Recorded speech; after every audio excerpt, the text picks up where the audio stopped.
Bismillahirrahmanirrahim. Assalamualaikum warahmatullahi wabarakatuh. Teman-teman, insya Allah besok kita akan belajar tentang fertilisasi.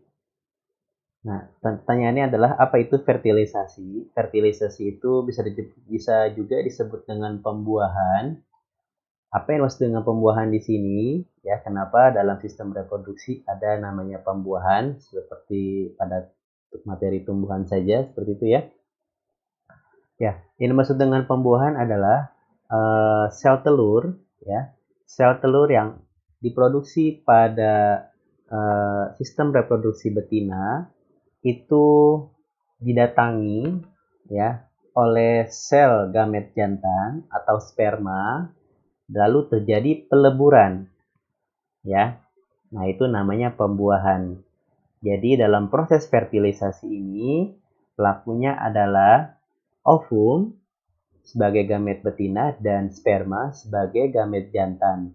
Nah, keduanya tidak hanya harus bersatu tapi juga harus sampai melebur, ya.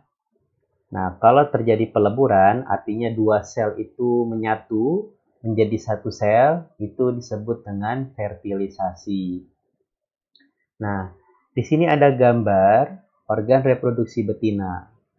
Nah, maka ketika proses fertilisasi ini harus dimulai dengan adanya proses masuknya sperma ke dalam rahim, ya, yang kemudian dia akan menuju ke oviduct.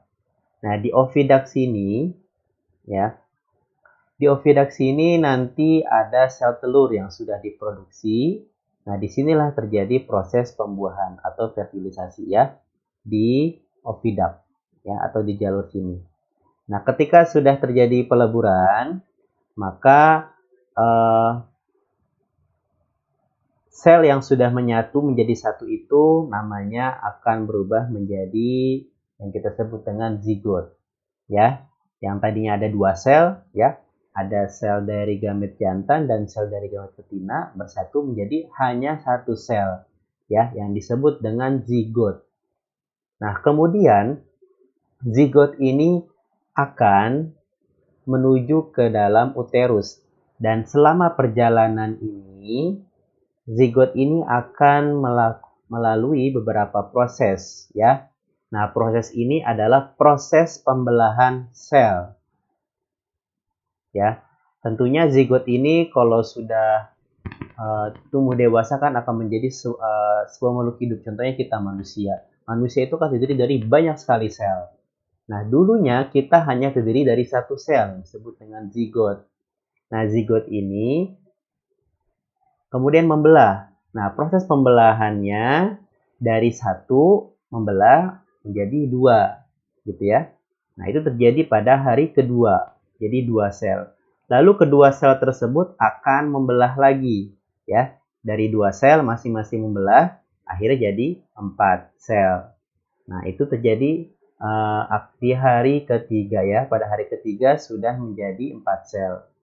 Lalu 4 ini akan membelah lagi. Dari 4 berarti jadi 8. Dari 8 membelah lagi jadi 16. Maka pada hari keempat akan menjadi 16 sel.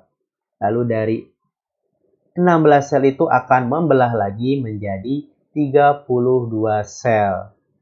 Nah, proses yang pertama tadi dari 2 sampai 4 ini disebut dengan morulasi. Maka ini juga disebut dengan morula. Dari morula nanti akan masuk ke proses selanjutnya yaitu blastula, di mana sel yang sudah banyak ini yang sudah sampai ke 16 sampai hari 32 tadi itu terbentuk rongga, ya, rongga di dalamnya, ya. Lalu proses yang tadi terakhir, ya, yang kita sebut dengan blastula. Nah, itu adalah tahapan akhir pembelahan yang kemudian zigot yang tadi kita sebut dengan zigot akan berubah menjadi yang kita sebut dengan embrio.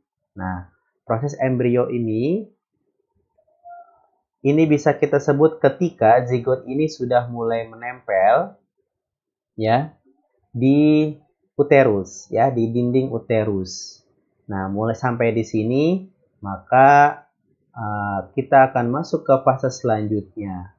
yaitu organogenesis atau pembentukan organ. Nah, ini akan kita pelajari lagi di pertemuan selanjutnya. Untuk hari ini kita cukupkan dulu sampai di sini.